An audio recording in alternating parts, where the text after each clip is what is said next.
Rather, we're live.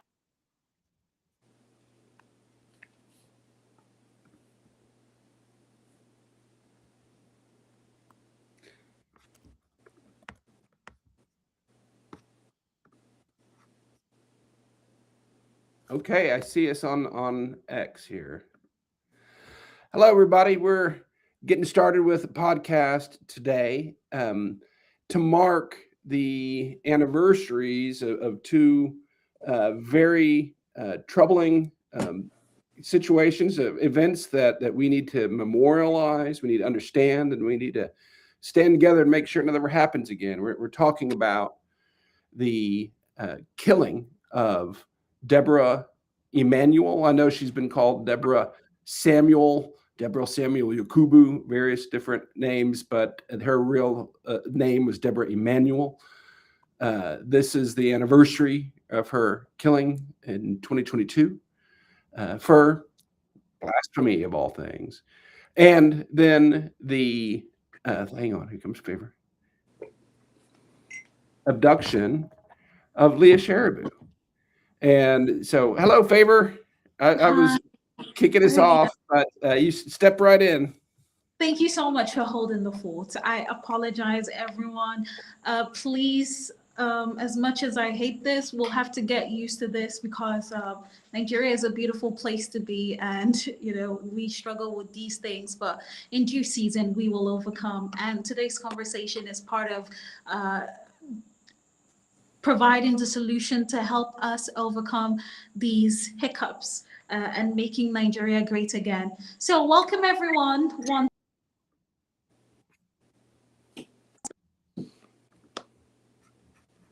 You joining us.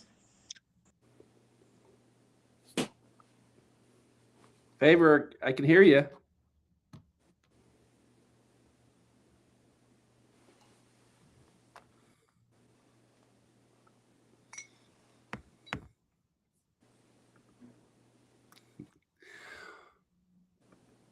Well, as we're ironing out these technical difficulties and waiting for our two other guests to come on, I'd like to take the opportunity to introduce one of the most notable.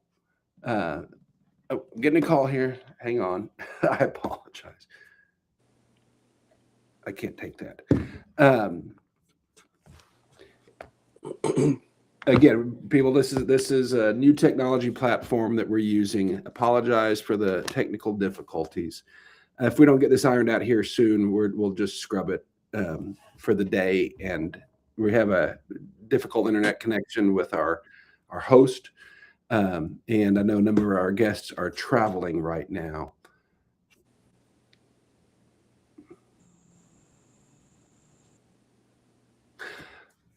Emmanuel, let's continue the conversation. Everybody, this is Barrister Emmanuel Ogebe, one of the most prominent and successful human rights attorneys in the world, certainly in the Nigerian space.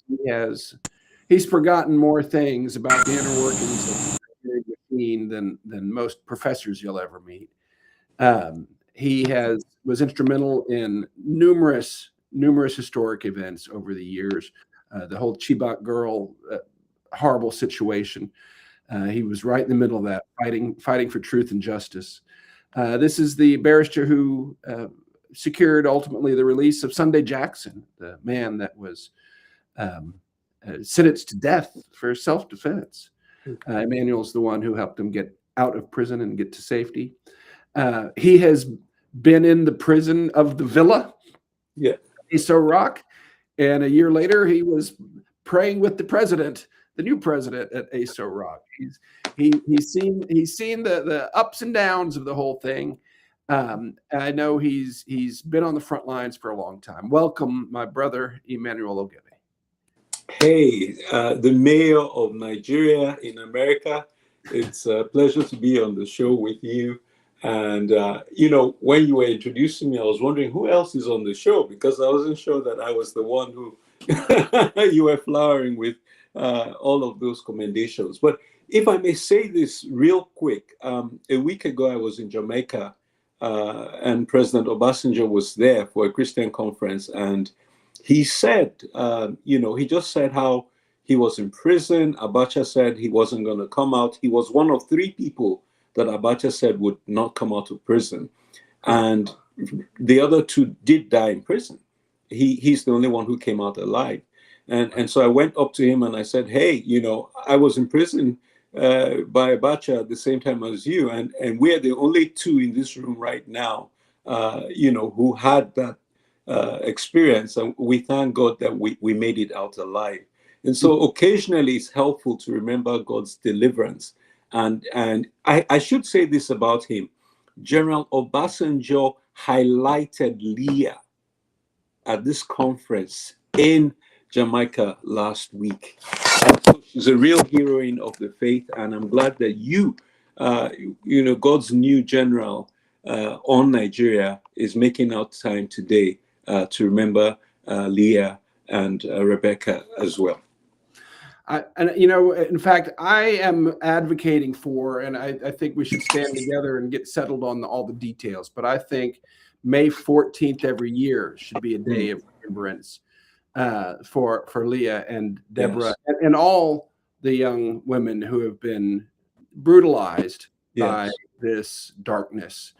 We need to make sure their names are known and memorialized. That's why I know Doug Burton, he'll be on momentarily. He wrote the award-winning landmark piece on Deborah. And if you read the newspapers, you read anything, it's Deborah Samuel Yakubu. Yeah. So that's not right. Her family name is Emmanuel. Yeah. Deborah Emmanuel. It was a reporter somewhere that heard it wrong. Yeah. And then she was living with the Yakubu family.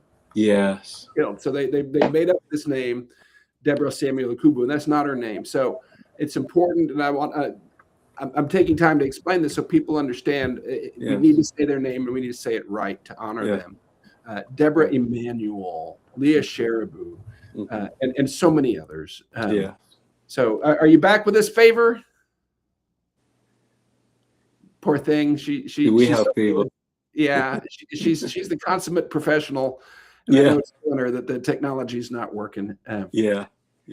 So let's start with Leah because it's still an ongoing situation. Yes. Tell us the full story of what happened and where she is now.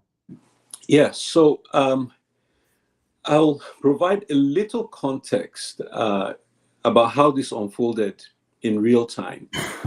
Immediately, I heard that a school had been attacked in Dapchi, Yobe, Nigeria. I sent an investigator to the scene. And within 24 hours, he reported back that there were 39 girls, Christian girls in that school. 38 of the Christian girls had been accounted for. And one girl, a Christian girl, was missing. Her name was Leah.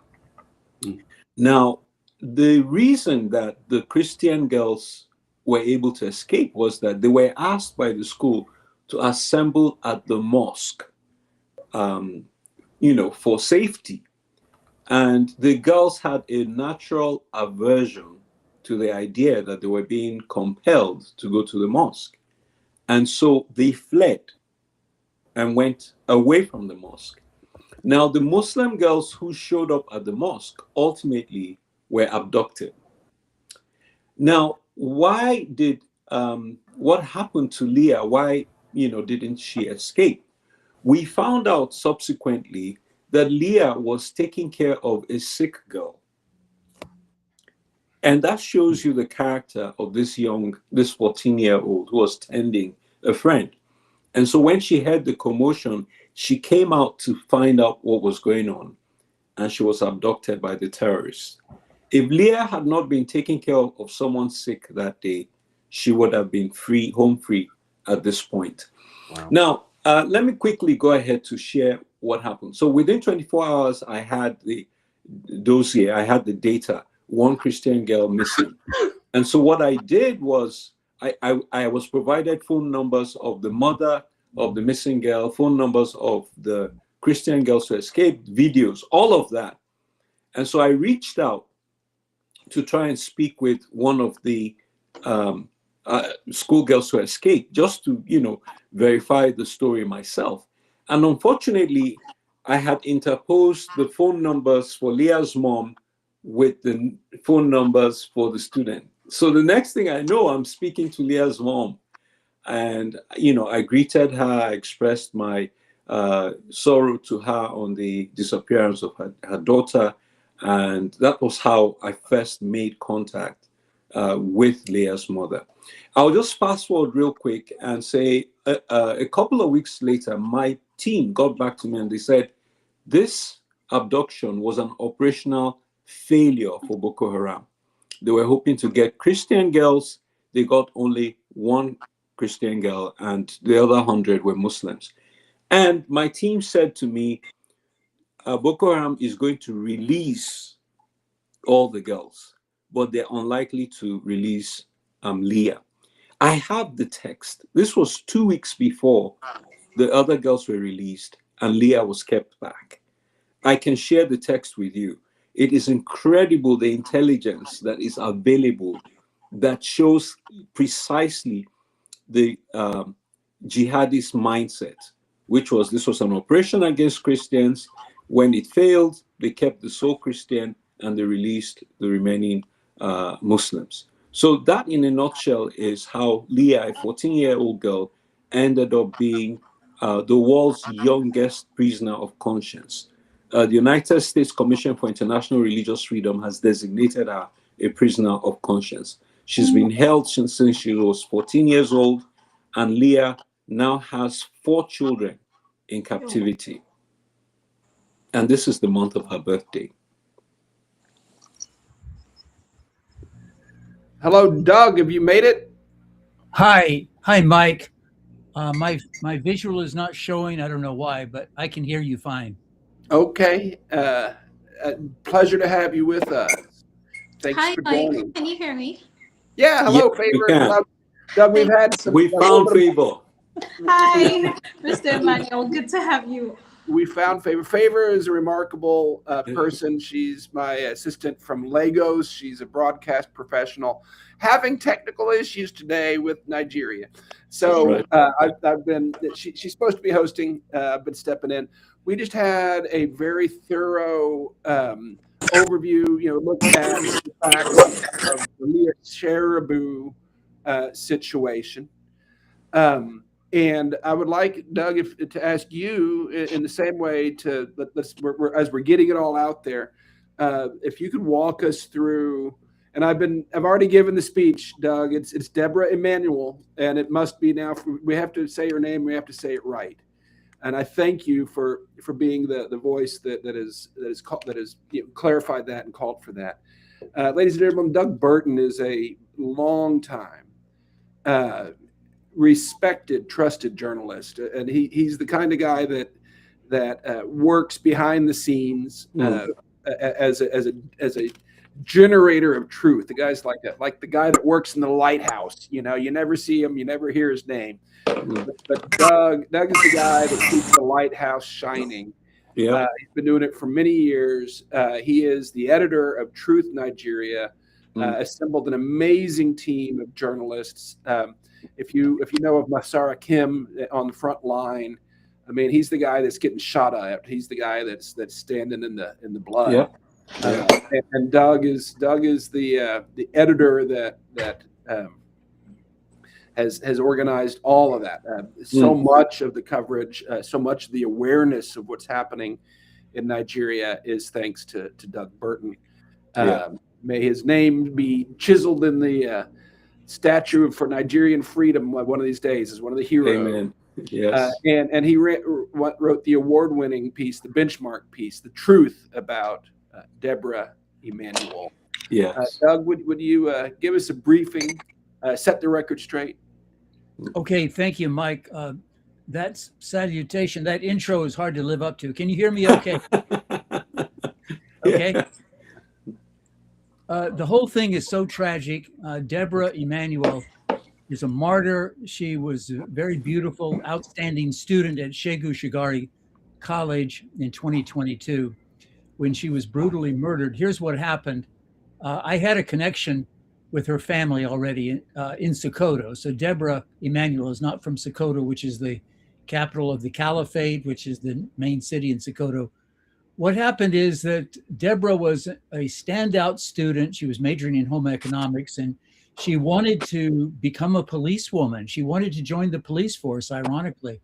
And she had passed her examinations, and she was part of a group majoring in home economics, which was a cooking school. A lot of guys were a part of it, and they were learning from her on a WhatsApp messaging app. She was coaching them on how to pass their science and math examinations, and she ran afoul of her fellow students.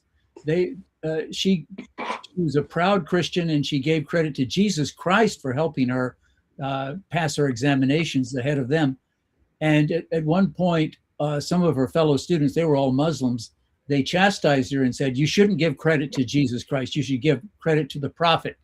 And she said, I don't care about your prophets. I give credit to my Lord Jesus Christ. And that offended them.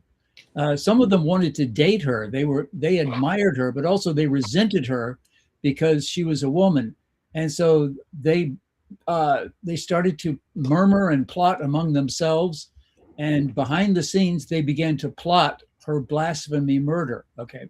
So this was many weeks in advance of the time she was killed, which was May 12th, 2022. And I found all of this out because of my contacts in Sokoto. Her relatives were alerted to the death threat to her early on the morning of May 12th.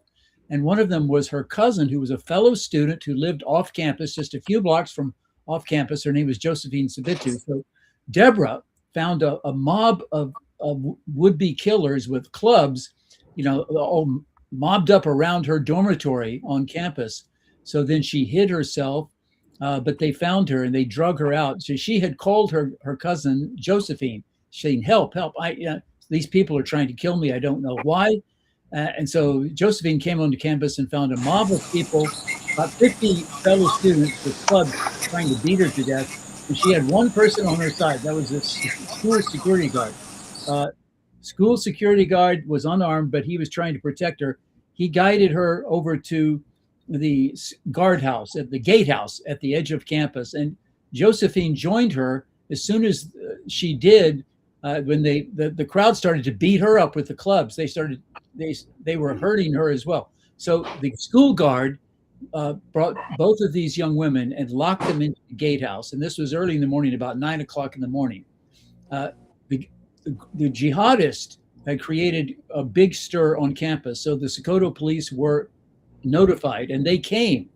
I found this out because the next day after the murder, I called the commissioner of police.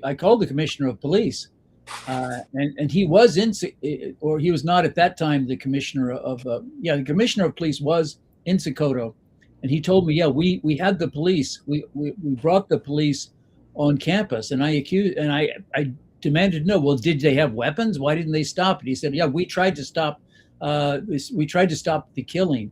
How did you do that? He said, well, we fired tear gas. And so this was all really a false story, because I found out from witnesses that there were 17 armed policemen with tear gas rifles standing 100 yards away from the murder.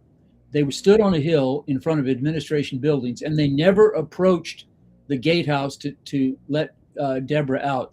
They fired their tear gas, I don't know, maybe about 10 o'clock in the morning. The tear gas dispersed the crowd only for a few minutes, and they immediately regathered around the gatehouse. They tried to break in, and they threw gasoline bottles through a window. They tried to burn them out. They tried to burn the house out. Okay, they were determined to kill the people inside the gatehouse. The security guard for the college, he stationed himself in the front door, and they beat him up repeatedly. In fact, they beat this man up so badly he was almost unconscious. And I believe that they probably finally got the keys to the house from him. Somehow they got keys to the lock on the door. They got in about 2.5 hours after the mob began. Now, keep in mind, the the federal police were watching all of this happen. They had rifles, they had tear gas, but they never approached. They allowed all of this to go on. Meanwhile, there was a police vehicle from the DSS, that's the FBI police in Nigeria. The 5 policemen showed up. They had rifles, they had weapons, they had handguns. They didn't use them. They attempted to get into the gatehouse and to rescue Deborah, but they were beaten up by the crowd themselves. Now, you have to ask yourselves, why didn't they use their weapons?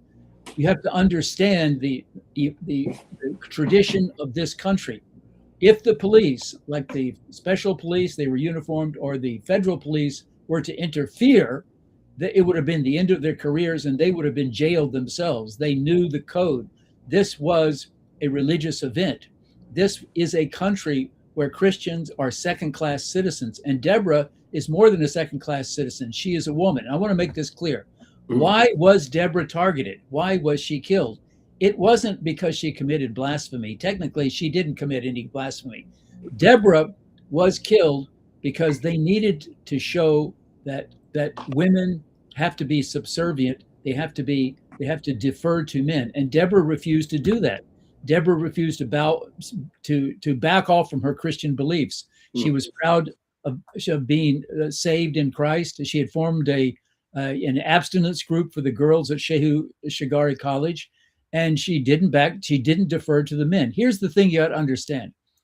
This country is governed by the same hateful dynamic, the hate culture that we had in this country when the Ku Klux Klan was powerful in the 19th century and in the 20th century. And the Klan had a very similar power over government and lynched thousands of Black people in that period from 1866 until about 1960, when the Klan was largely broken up by the FBI. Of course, it still exists supposedly even today, although we now know that the Southern Poverty Law Center has been funding the Klan for decades.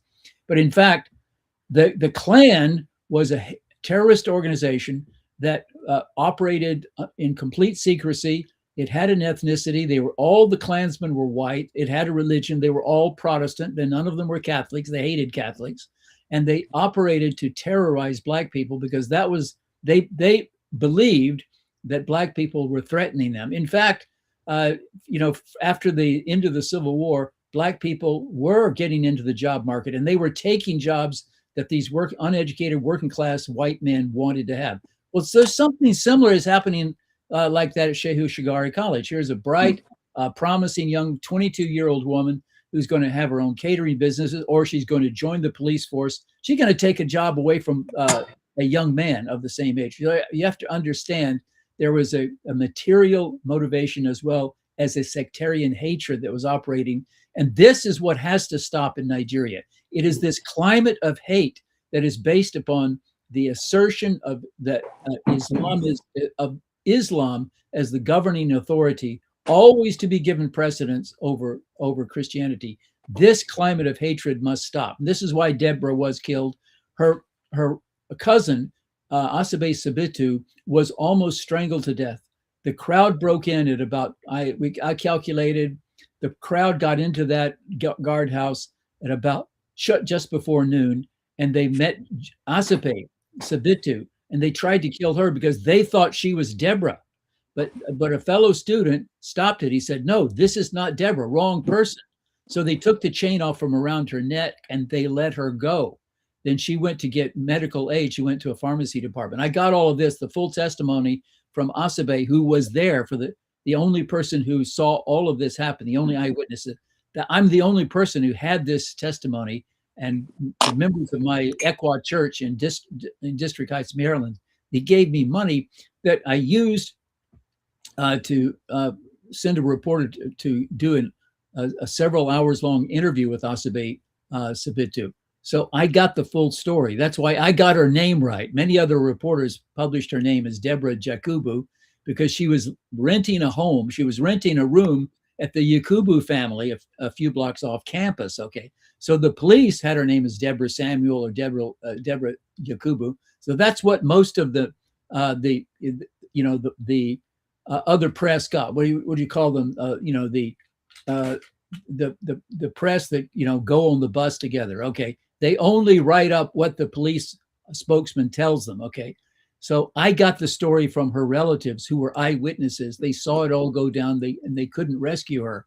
So this is what happened to Deborah. Okay. And it happened to other people since then. In fact, there are 300, we go back to 25 years ago, over 300 victims of blasphemy murder in Nigeria. Okay. None of them have been prosecuted.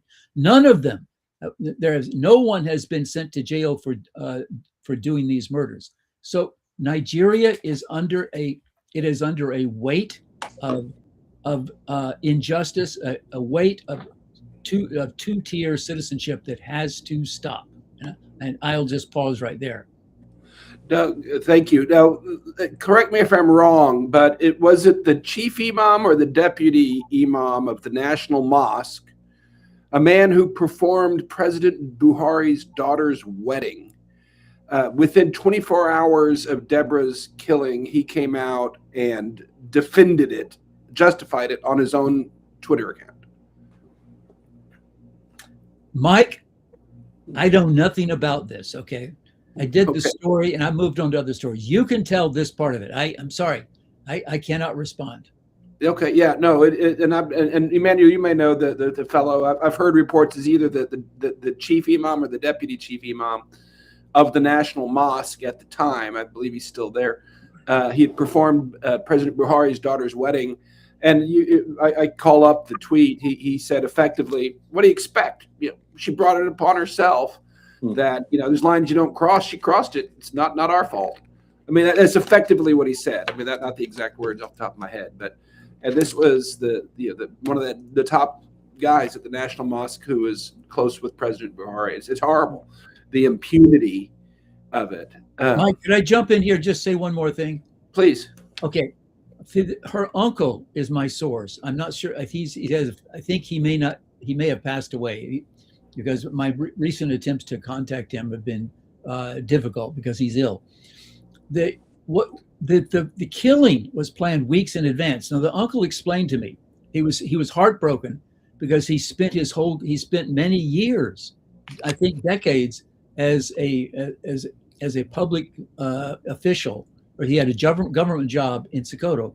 He found out after the killing that all of his neighbors knew that there was a plan to kill Deborah. Okay, wow. They knew because it was widely known that she had to be punished. Now, I can't prove it, but I think the Hizbah office, which had been dormant for 2 years and was restarted a couple of months before this killing. I think the Hizbah office in Sokoto should be investigated because it's my opinion that they were behind this, or they could have been a part of it. But the relative told me, my neighbors, who I considered my friends, they knew that this conspiracy was going. They knew there was a plot to kill my niece, and they didn't tell me. Okay, This is how it works. Like in the old South, when people knew that a man was going to be lynched, they would never tell his relatives. Okay, wow. This is the way it works. This is true hatred. This is true subjugation of one group over another. This is why Christians have to know the truth. Christians have to call this government to account. They have to make this government and this culture of impunity, of hatred, they have to make it accountable. Amen. Amen. Yeah, if I may come in real quick with a couple Please. I really appreciate the insight you provided, Doug, on the similarity between the KKK and what they were doing and what's happening in Nigeria now. Now, I was struck by the parallels when I visited a church in Nigeria that was bombed on Christmas Day near the capital of Nigeria, St. Teresa's Church, Madala. And over 24 Christians worshiping that Christmas morning were killed. The most heart-wrenching case was a man who came to church with his 4 kids. And the wife said, "Look, I'll stay home and make Christmas dinner. You go on with the kids." So sorry, he went to church with 5 kids and 4 of them died in the bombing. He came back home with 1 child. He lost 4 daughters. One of the 4 daughters was 2 of the children of the daughters were a pair of twins. And one of the 4 daughters' names was Cynthia. And I said to myself, what does this remind me of? And then I remembered the bombing of First Street Baptist Church and in America, and 4 girls in Sunday school were killed in a bombing by the KKK. And one of those girls was Cynthia. And so literally we're seeing, the same thing that happened in America many years ago, happening right now in Nigeria. And we should have the same sense of outrage. So that's the first point I wanted to make real quick. The second is this, Mike, you were talking about the mullahs who came out in support and everything. One of the most stunning things that happened was the former vice president of Nigeria, who is considered a liberal Muslim, who is running for president again now. He tweeted condemning the attack, the killing of Deborah. And can you imagine what happened? There was outroar against him for condemning the killing. And so he fired his assistant, who he said tweeted without his permission. That's how egregious it is that someone who wants to be president of the country can't even condemn the arbitrary slaughter of this girl. Yeah. Now, the third and final point I want to make about this whole mess is that, these people were not terrorists. These were literally college students. So we're not talking about ISWAP and Boko Haram. We're talking about people who were having an education, her classmates. Now, this was not an attack that happened in Sambisa Forest. It happened in plain sight, in front of the military, of the police and all of that. These people recorded themselves on video. There was a guy who showed the matches which he used to set Deborah on fire. Yes. And guess what? A couple of people were charged to court. Over 24 lawyers showed up to defend them. Lawyers were lining up pro bono to defend these killers. And of course, the case went nowhere. Okay, this is a crime that was recorded on TV, on video. I mean, you can't get any better proof or evidence to make a case. And they walked away scot-free. So let me just wrap up my thoughts here by saying, something, Doug, you were really very graphic and clear about the circumstances that led to her premeditated lynching. Now, here's the thing. In 2011, we had the post-election violence, in quotes, where across a dozen Nigerian states, Muslims came out systematically, destroyed 700 churches. It was the largest single attack on Christendom in contemporary history. 700 churches destroyed in 48 hours. Now, here's what's interesting. Our investigative team went in. We found a community where a police officer came to the church compound and said, "Hey, how many of you are here?" And they told him. He said, "Oh, we just want to secure you." He walked right out, went to the mob that was waiting by and told them, "This is the number of Christians in there." And they came there and attacked them and raped them and all of that. Mm. Now, one of the survivors of that attack reported to the police, and nothing ever happened to the guy who acted as their scout. The final thing I will mention is this is actually a kid I know. When I was doing my national service in Nigeria, I got to know him. And, many years later, he was posted to the north for his national service.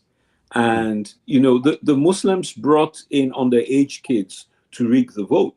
And he was one of the election managers. And he said, "No, not on my watch."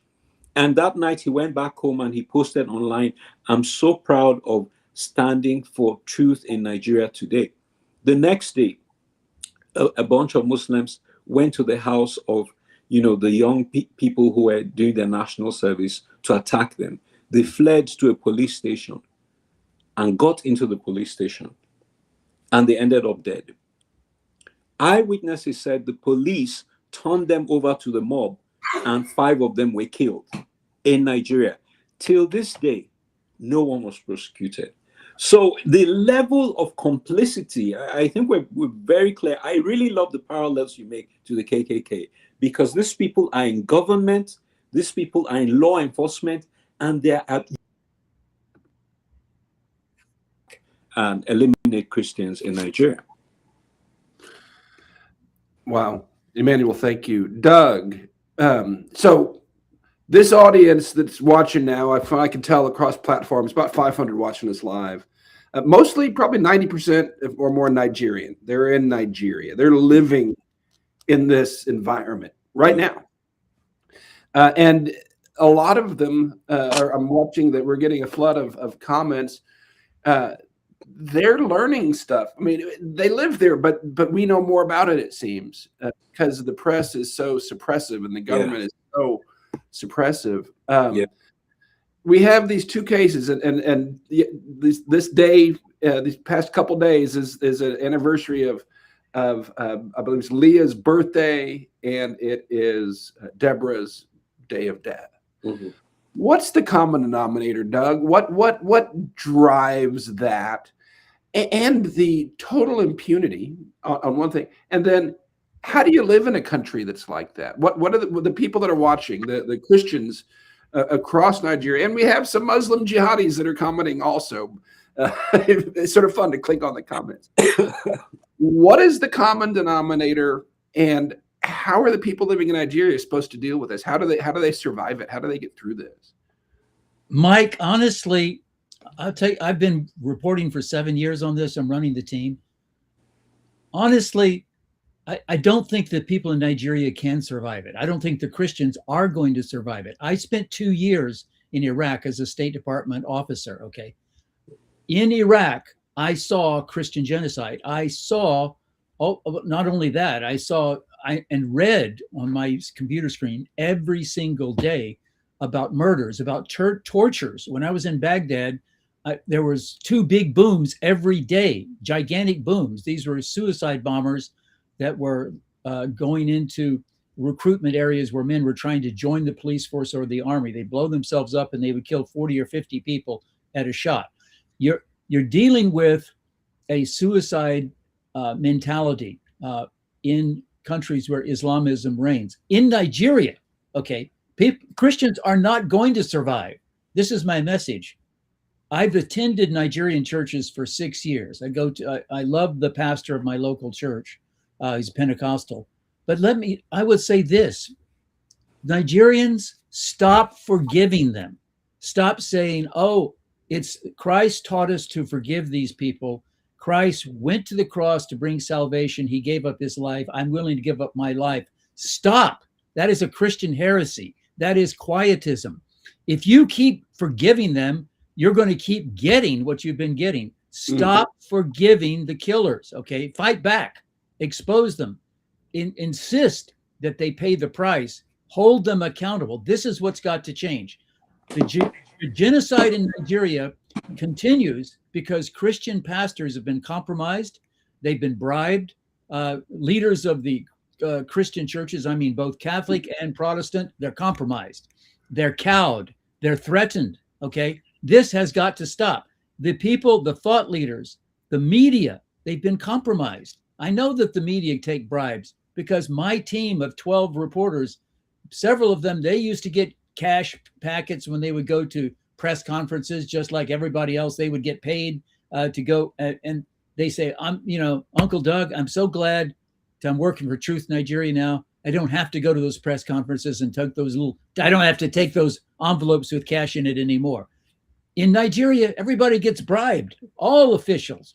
You meet the policeman at the airport as you go, to the metal detecting machine. You always give him a courtesy gift, or I did when I came into Lagos. The whole system's corrupt up the wazoo. Stop it. Stop pretending that it's legitimate. It isn't. The whole system is corrupt, and there is a ruling order. In the ruling order, the controlling agency is Muslim. It's always been that way. Even during the Goodluck Jonathan's administration, all the bureaucracy was dominated by Muslims. Okay, there has been a ruling order of Muslims controlling the administrative state, the security forces, and the army. Even though there are both Christians and Muslim officers in the security establishment, the decision makers are Muslims. And it's been that way since 1960. Okay, so stop the charade. Okay, there's a two-tiered society in Nigeria. Muslims on top, Christians on bottom. The reason that people get murdered, like Deborah, is that periodically, every year, a certain number of people have to be murdered in order to keep the uppity Christians down. That was a problem with Deborah. She was uppity. She didn't know her place. Okay, it has happened. It will continue to happen. The atmosphere of control, the corrupt two-tiered system has to be exposed, and the Nigerians themselves have to change it. The United States cannot change. They cannot change the corrupt culture in Nigeria. That's up to the Nigerians to do. That's why this year we celebrate 250 years of independence. My ancestors were in the Revolutionary War in 1776. The system was somewhat corrupt. It was powerful, but it doesn't bear any resemblance to the corruption that African dictatorships are enforcing upon the hapless Christians in 52 African countries. Okay, so I might be pilloried. I might be even more unpopular with the Nigerian government than I am now. The rumor was spread since a year ago when we tried to celebrate the anniversary of Deborah's death, that if Doug Burton came back to Nigeria, he would be arrested. Okay, that's what I heard about. We should go together. We can let's go together. you, me, and Alex, Barbier will go, and we can be cellmates. Batman and Robin, huh? Exactly. We'd be tortured together like good brothers. Hey, Doug, I want to throw over to Emmanuel, but first, I have started, and like you sharpened me with Deborah's name, and everybody commenting. I want to say this again. The original reporting, it was probably lost in accent. Her name is Deborah Emmanuel. Correct. It was Deborah Samuel. That's misreporting. Welcome to Nigerian newspapers. And it was never Deborah Samuel Yakubu. She lived with the Yakubu family. Her family name is Emmanuel. She's Deborah Emmanuel.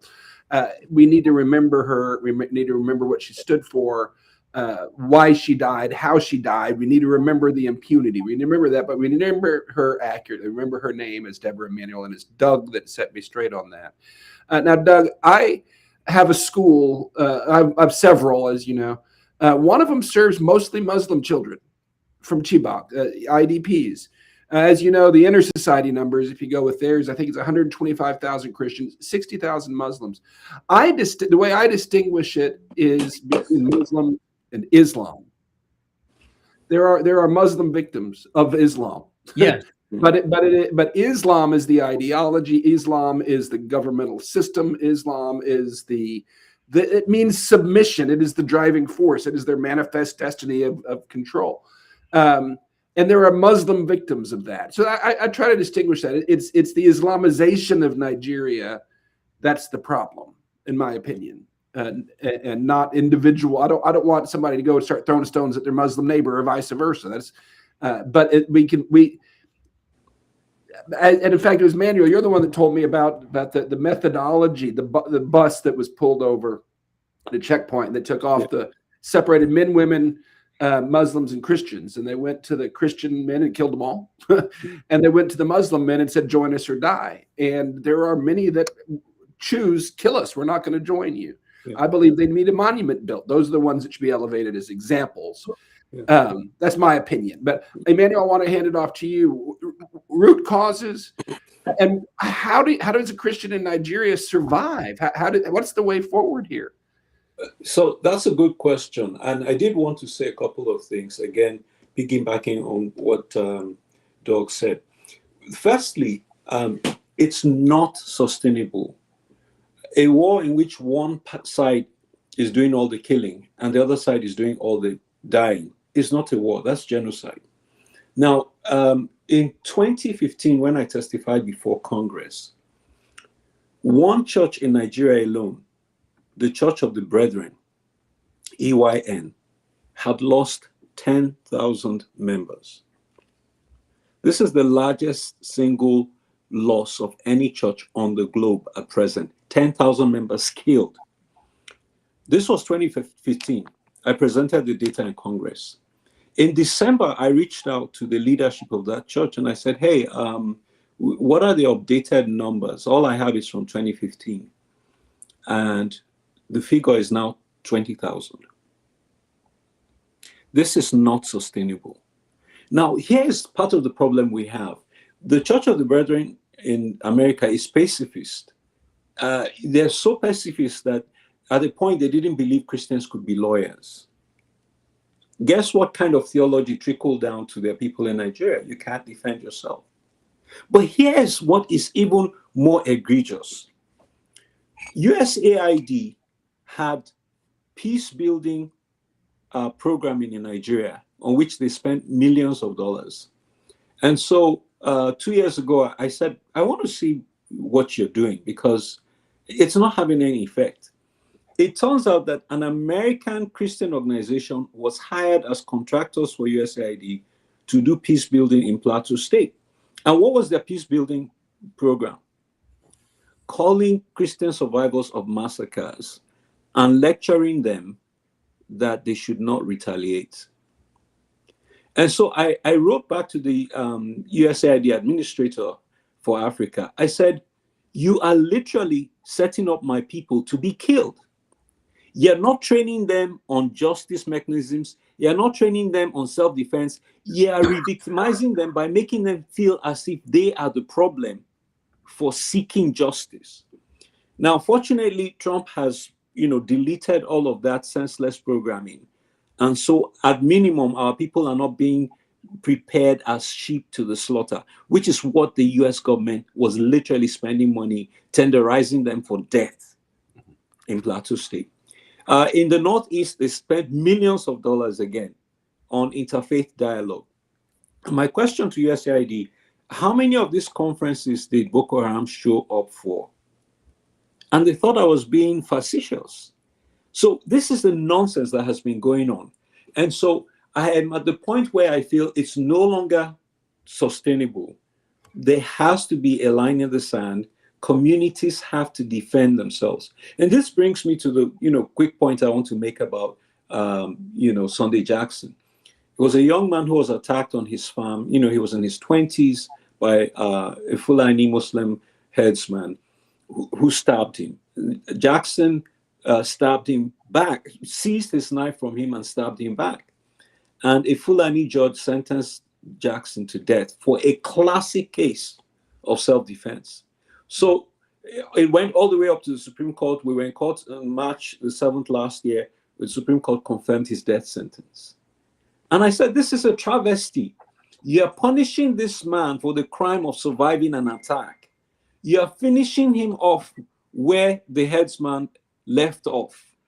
And so we fought this and we fought it and we fought it. And of course, we were attacked, we were threatened. There's nothing that, was not said against us.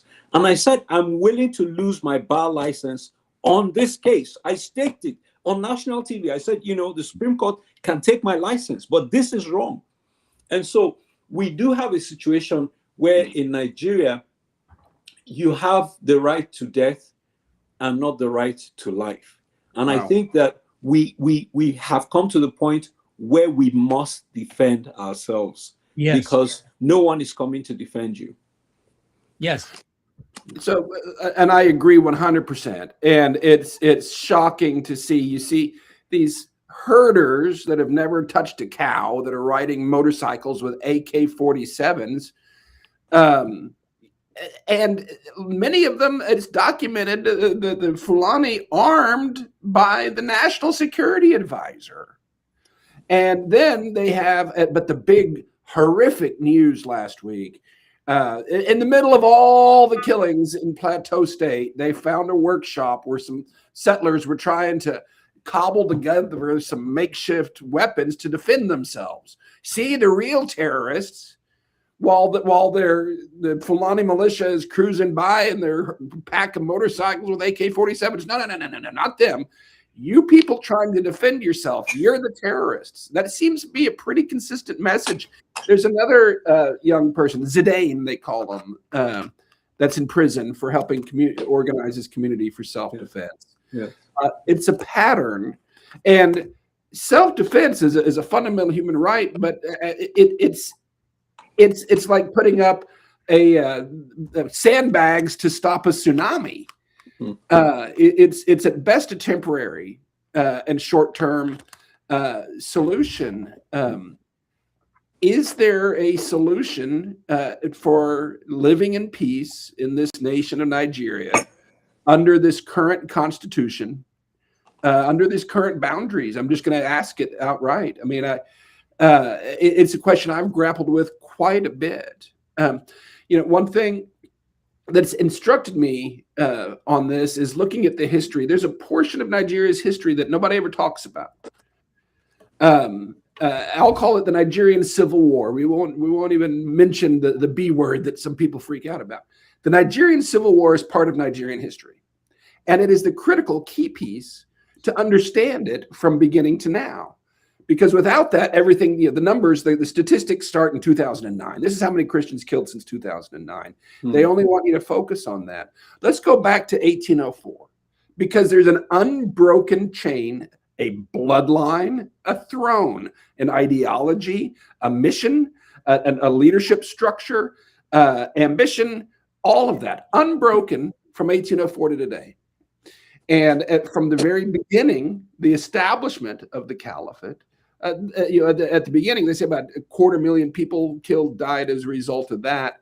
At its peak, held 2.5 million slaves, the largest slave-owning place in the earth at the time. It was all done through the same exact tactics you see today, exact same tactics. And that happened, it kept going. The British did not stop it. They didn't disband it. They rebranded it. And it's still, they gave it control in the 60s with independence. When the Southeast, the Igbo tribe predominantly, they were running the British system.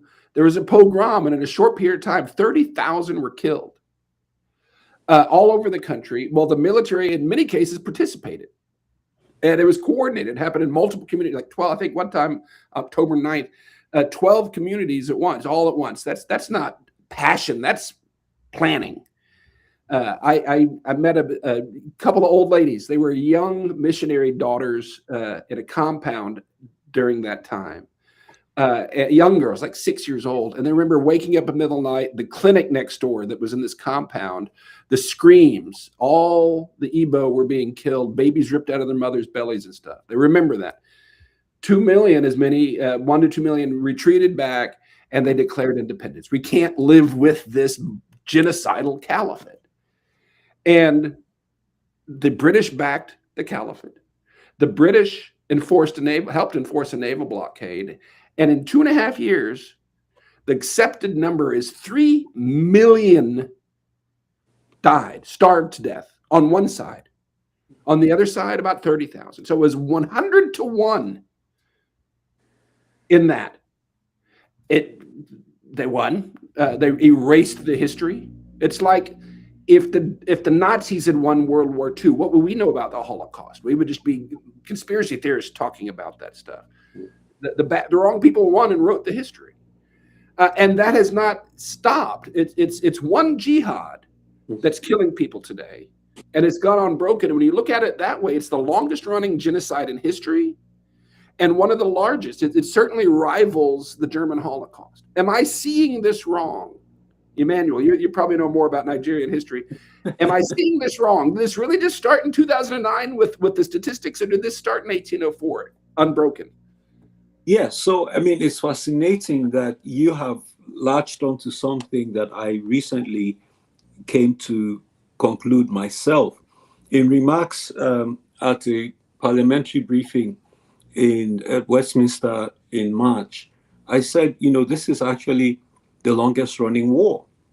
The fact of the matter is that we have an ethno-religious colonial force occupying Nigeria. And what you described in Biafra was the preceding colonialist banding with the existing colonialist to crush the secessionists. And essentially, the North has felt since then that the Igbos are a conquered people. Now, here's something very interesting. Head of state Yakubu Gowon actually really saved what was Biafra from obliteration. He happened to be the son of a pastor. And so he formulated a policy called reconciliation, rehabilitation, and reconstruction, something of the sort. And he declared no victor, no vanquished. He enunciated principles that helped heal the country. Otherwise, if it had been a Muslim who was head of state at that time, they would not have given a quarter. They would have wiped out the Igbos. And there are many of them who do not forgive, General Gowon for being so accommodating. In fact, it is reported that General Gowon secretly had an Igbo girlfriend. He was a dashing young man. And that he when he was being pushed to war, he kept saying, how can we fight against our own people? So, a lot of that is in the background. But having said that, we now see a situation where Igbos politically now are so marginalized in Nigeria that they literally don't have a say or a role in the governance of the country. We have a situation now where we have a Muslim president and a Muslim vice president. And, fairness says that at some point we should have had a Christian president or vice and an Igbo president or vice. That hasn't happened since the 70s. And so, Biafra, that war was a reinforcement and a reinstitution of the caliphate. But let's go back to the 1804 jihad, because till this day, the Fulanis insist that Nigeria belongs to them, arising from conquest. So they're not even relying on the Biafra War as the basis for their oppression. They're relying on the 1804 jihad. And maybe I should say this, as I wrap up my thoughts. In my research, and I think I included this in some of my congressional testimony, we found out that, there were a lot of tribes that resisted their conquest. And at a point, the Fulani scholars sat down and mullahs, they issued a fatwa saying, you know what, let's stop attacking these pagans, because if we conquer them and they become Muslims, we will not have the ability to loot, pillage, and rape them. So let's ease up and allow some infidels remain so that we can do this to them.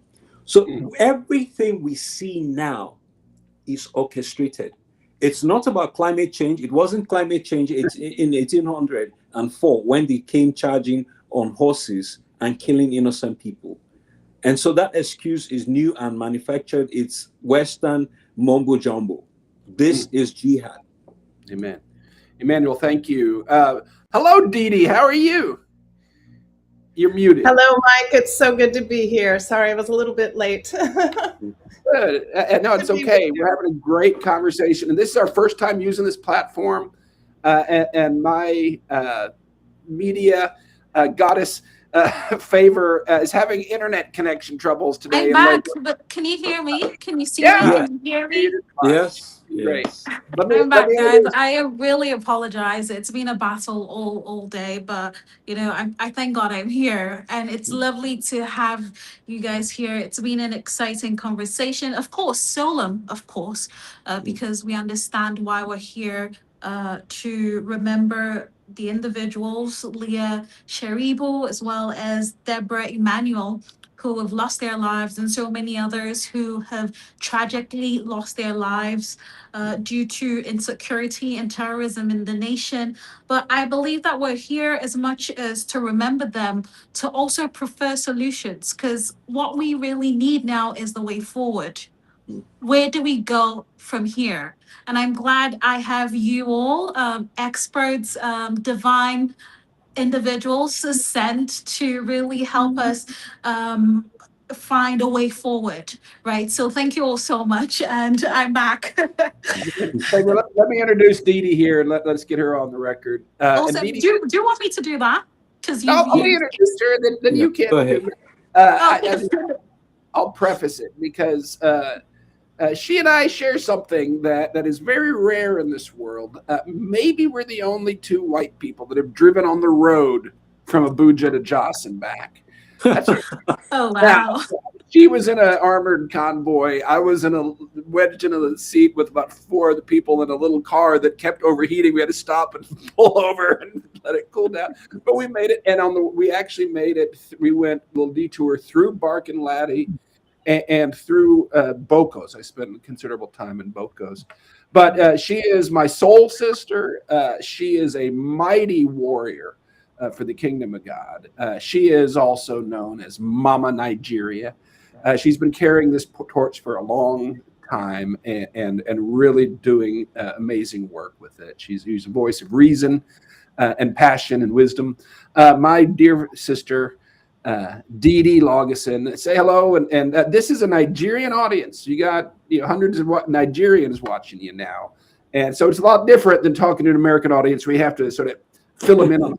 At the same time, we're finding that they know less about a lot of this stuff than we do because it's been suppressed. But talk to the Nigerians out there on this somber day when we commemorate Deborah and Leah and what their lives mean and meant.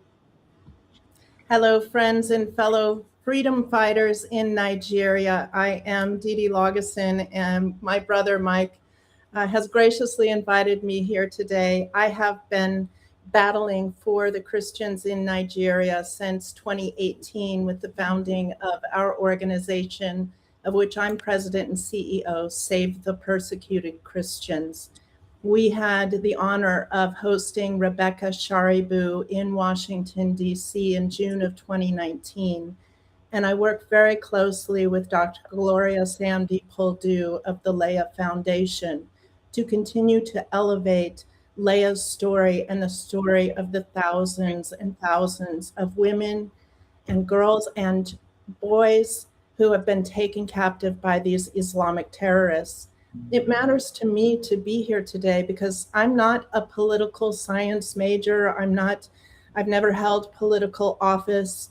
I'm really just a mom of 6 sons in Colorado who heard about what's going on in Nigeria, and the Lord has called me.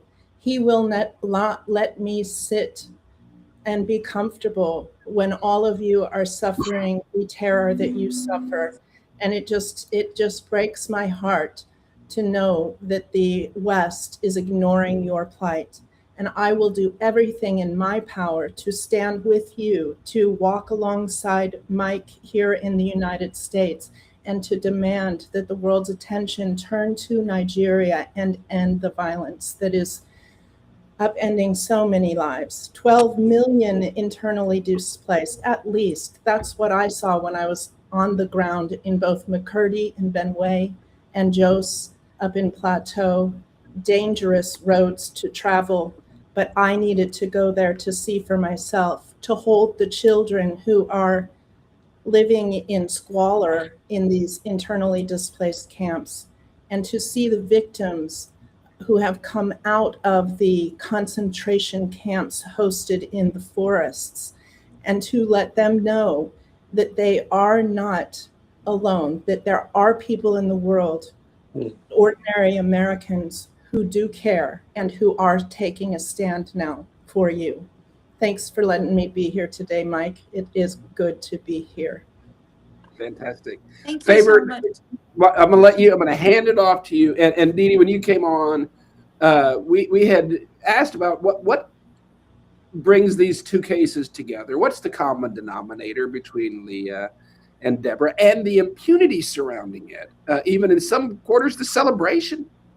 What's the common denominator there, and how do Christians, how do sane people who value freedom, how do those people survive? Not just survive in that setting. I mean, because just putting sandbags against the tsunami, it only lasts a little while. Self-defense is necessary, but it's not the solution. It could be your solution right now for getting through the night, absolutely, but you don't want to raise your children. The commonality, Mike, the commonality is that Sharia supremacists sit in the government of Nigeria at all levels, in the judicial branch, in the executive branch, and in their legislative branch. You have Sharia supremacists who both enable and support the terrorists who share the very same Sharia supremacist ideology that they do.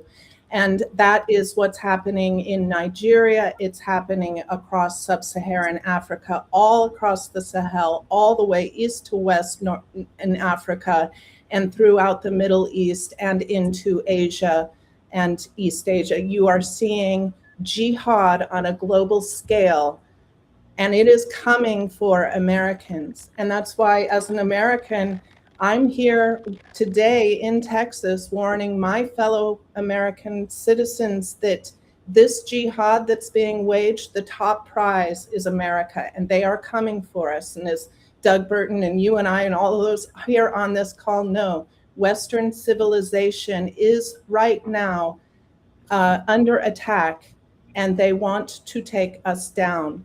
And most Americans, most in the West, are completely oblivious to this because we don't want to talk about these unnice things. That's disturbing. It kind of rattles our comfort, and we don't want to be discomforted.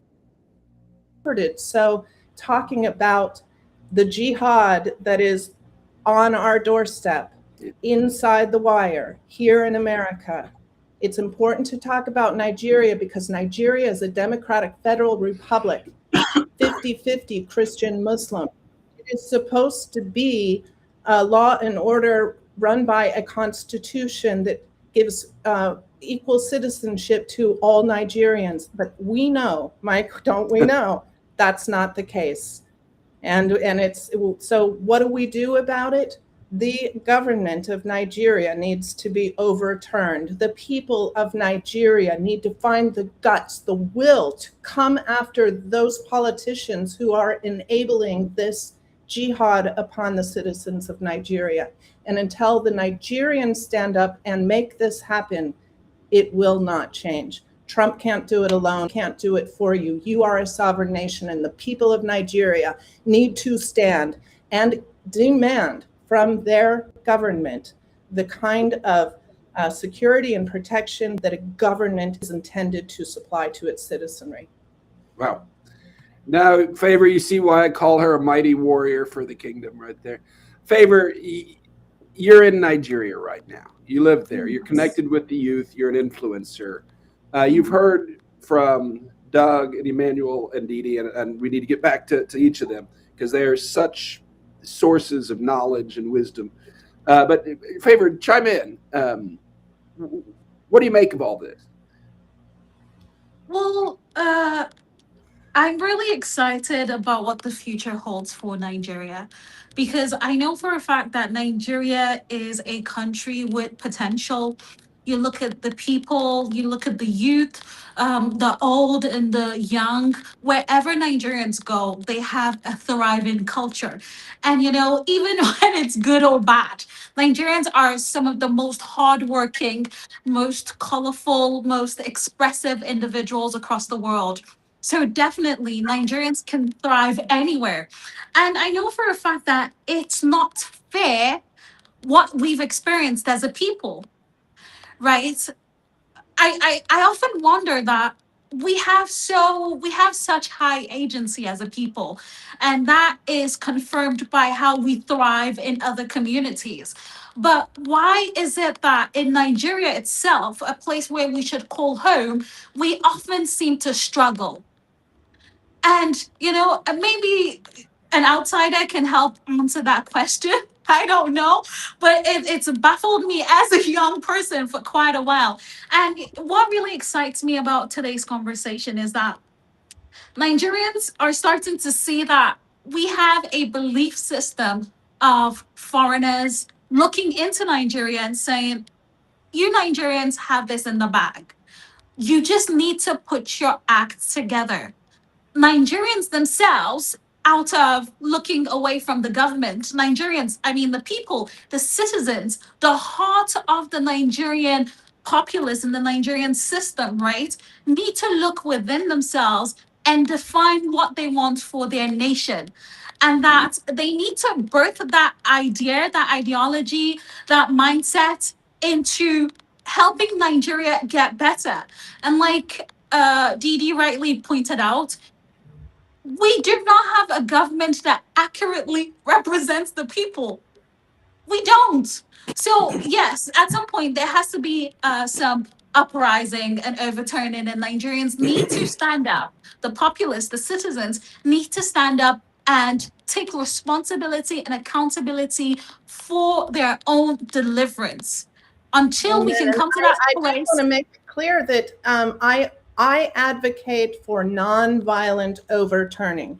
The election coming up next year is the prime opportunity for that.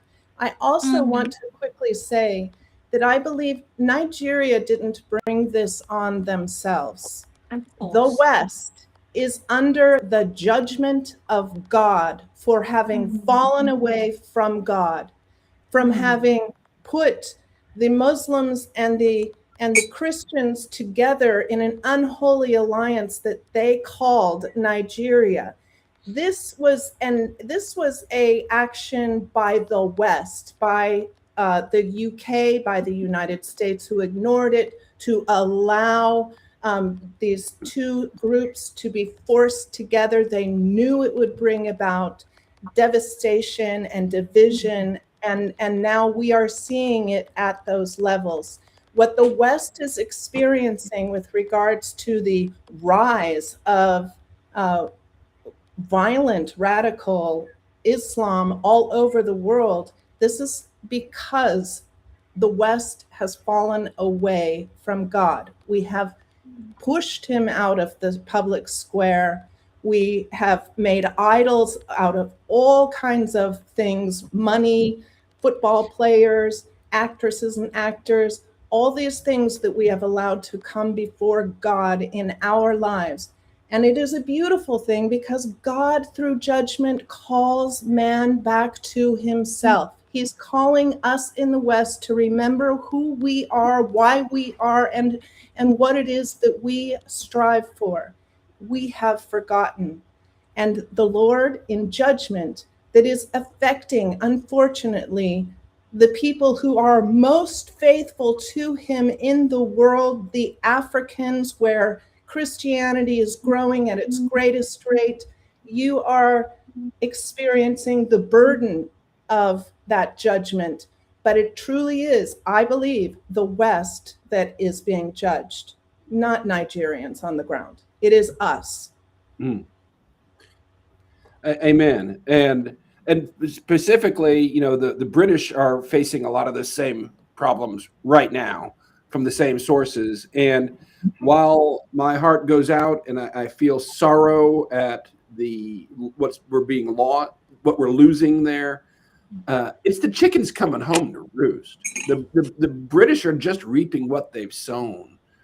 These colonial contraptions they set up around the world, designed to fail on purpose so they can keep looting them. And when you look at the history of how they've resolved that, India, Pakistan, that cost 1 million lives to fix that British nightmare.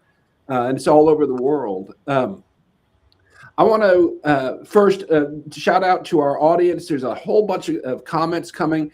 The way this works, this is streaming live. right now on Facebook, on X, and on YouTube.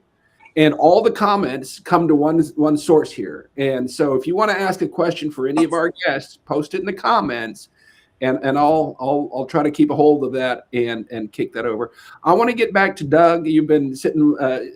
This is the challenge with having so many people with so much depth of knowledge on one podcast, is getting everybody in. Doug, what's your are you inspired by this conversation? I mean, it's good to come with like-minded people that have come from different directions to the same conclusion. What is the path forward?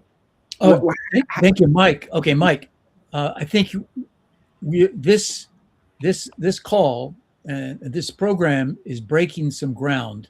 It's getting into some new territory. First of all, I want to thank my colleague Deborah Samuel, and I happen to agree with her prescription. We are in need of a religious awakening.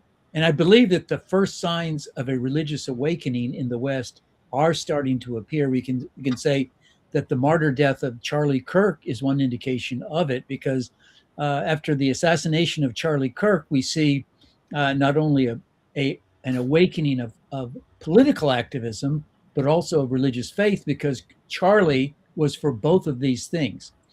And in fact, the 250th anniversary of the beginning of the American Declaration of Independence was preceded by a great awakening inspired by evangelists like George Whitefield, but there were many others, even Cotton Mather. The awakening that happened in the early 18th century inspired the British colonials to think of themselves as having independence that came through their connection to Jesus himself. They had an independence. They were entitled to independence, and it translated into their desire for political independence. And the same thing has to happen for all of the believers in West Africa, in fact. So here's what I would say. Yes, America and the West is under judgment, okay? But so is Africa. So is Christianity. The fact is that Christianity is the religion that honors universal values. And in my study, and I'm a student of religion, I don't see any religion in the world that honors universal values more than Christianity, okay? Well, our problem is that in the Nigerian Constitution, which mentions Islam 234 times, but doesn't mention Christianity even one time, there is no covenant, as there is in the American Declaration of Independence, whereby we read that we are all created by nature and nature's God, to be endowed with unalienable rights to life, liberty, and the pursuit of happiness. That's the covenant the American people have with God the Creator. But most people don't realize that's not unique. It's not a unique covenant for the American people. That's a covenant that all Africans have as well. They just have to realize it. When they realize that they have an unalienable right to have a government which is accountable to the people who are governed, they're going to be on the same path as the American people, right?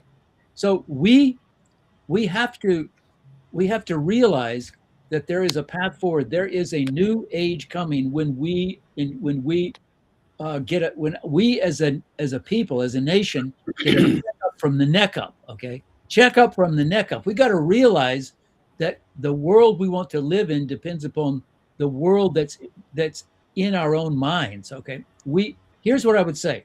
I want to make this clear, Mike. I've criticized Islam. I've criticized a two-tiered society, but most importantly, I am not condemning Islam. It's a great world religion. I'm not condemning that. I'm condemning Islamism. We are condemning jihadism. We are condemning Wahhabism, Salafism.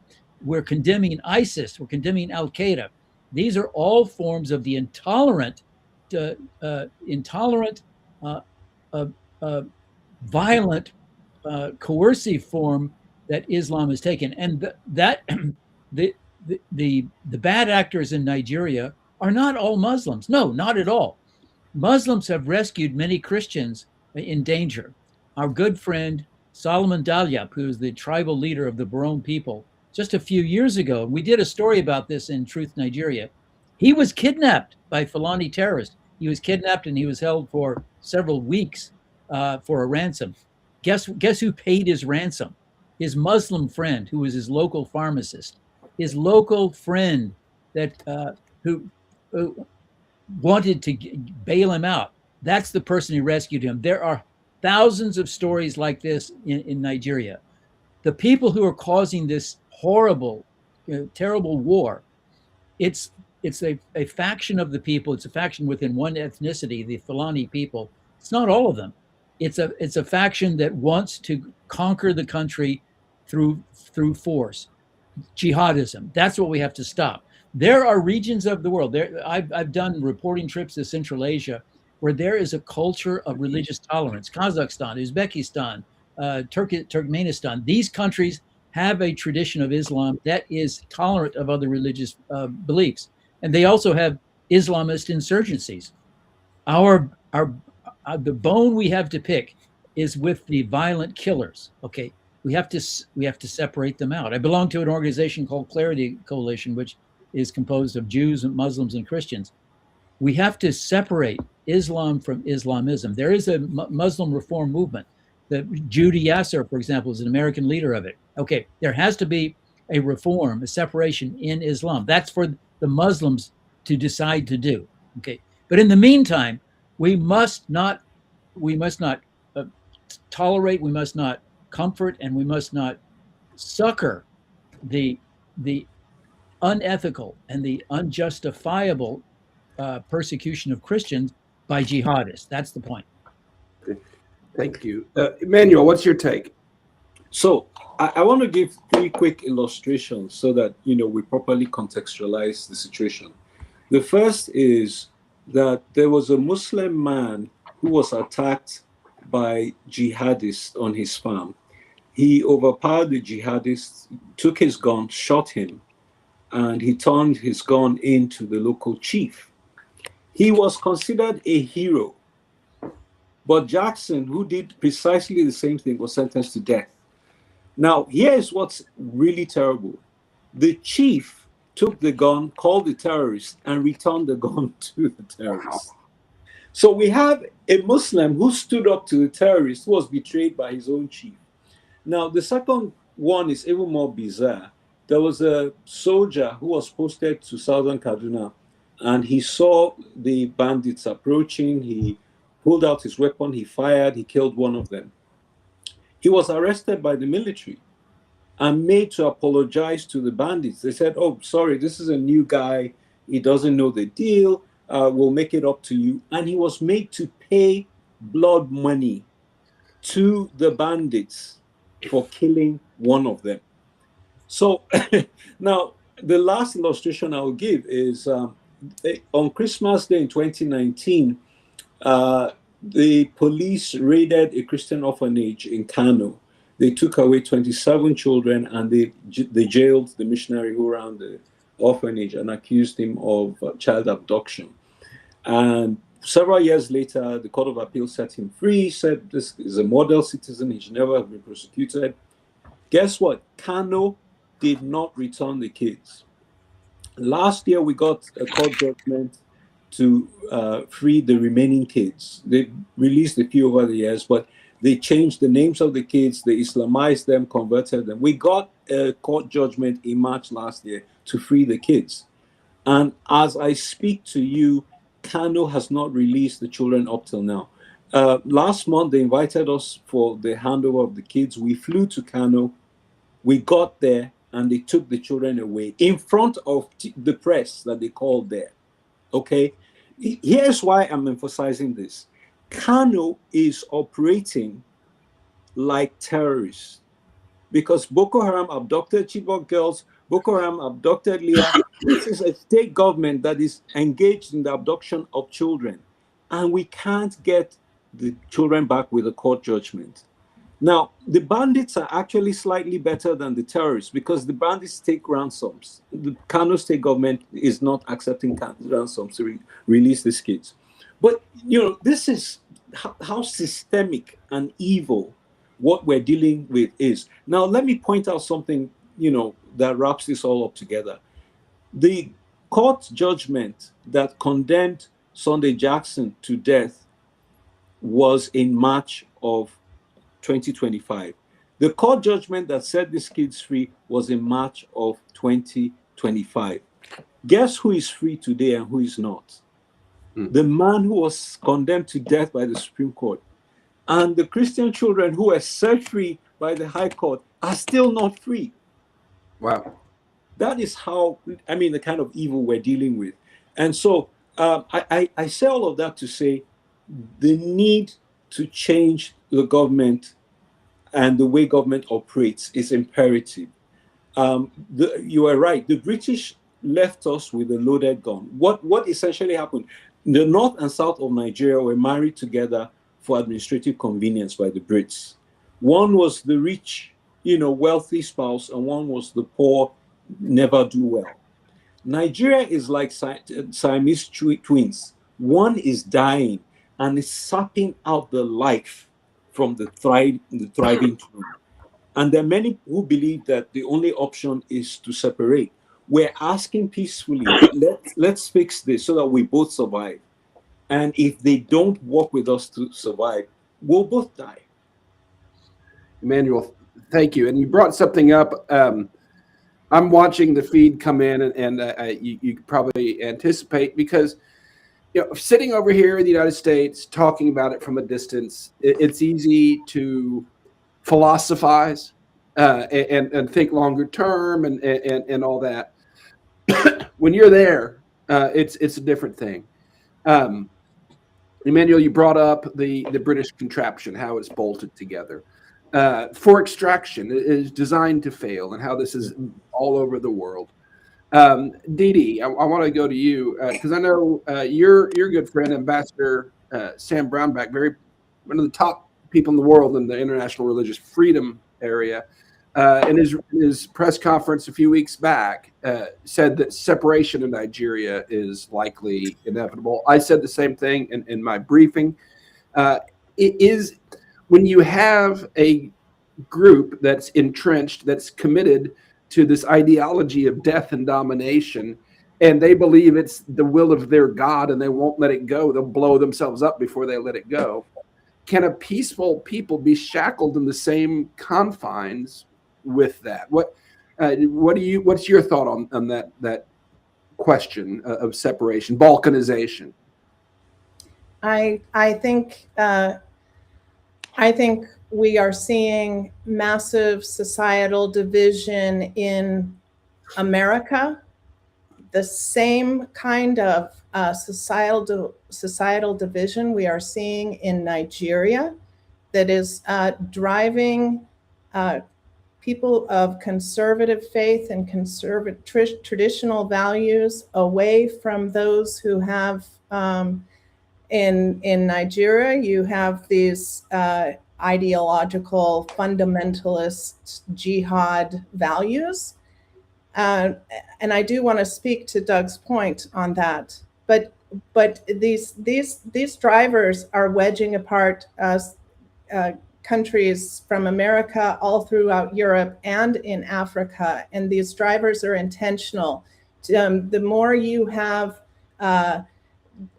disputes among people, the more the government is needed to come in and control. And so that gives the government the opportunity to usurp power that should be in the hands of the people. With regards to Islam, though, I really want to go back to this point that Muslims, that there are peaceful Muslims and that there are violent Muslims. All Muslims operate under the code of Sharia law. Sharia law is the underlying belief system of what we call Islam. Islam, the word means submission. They seek global submission. All other religions are to submit to Islam. This is Sharia supremacy. Sharia allows for those who leave Islam are to be killed. And this law, the duty to carry out the punishment for apostasy is beholden, it's incumbent upon all Muslims. Many Muslims are not actively living out Sharia, but that is all four schools of Islam agree that the punishment for leaving Islam is death.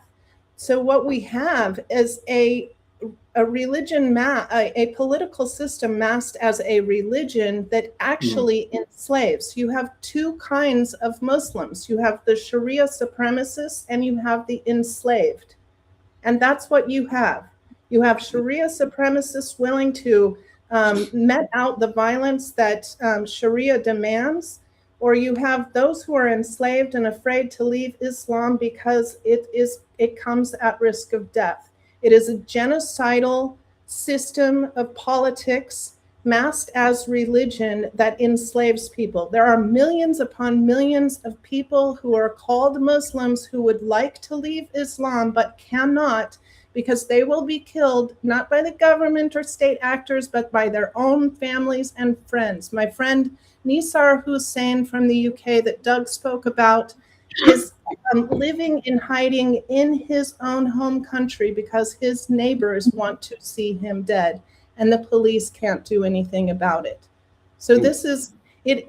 There isn't radical Islam and moderate Muslims. If there were enough moderate Muslims who disagreed with the Sharia supremacists, you would be hearing from them. They would be standing up. They cannot do that because they are enslaved to a system of force and violence, and they are afraid.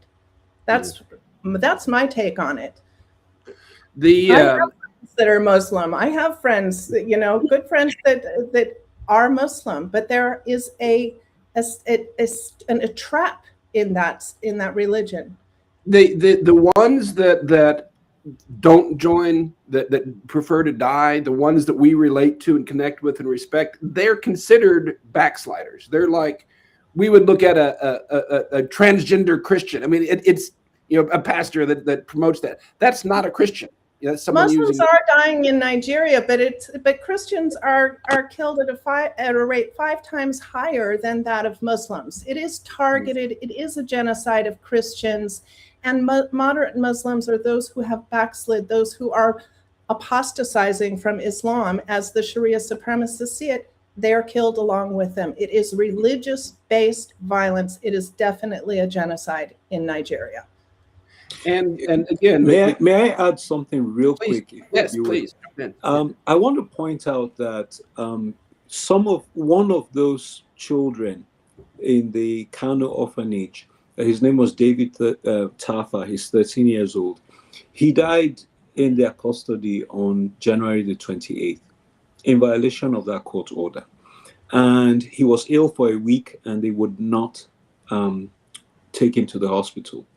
And so we feel that was not just negligence or recklessness.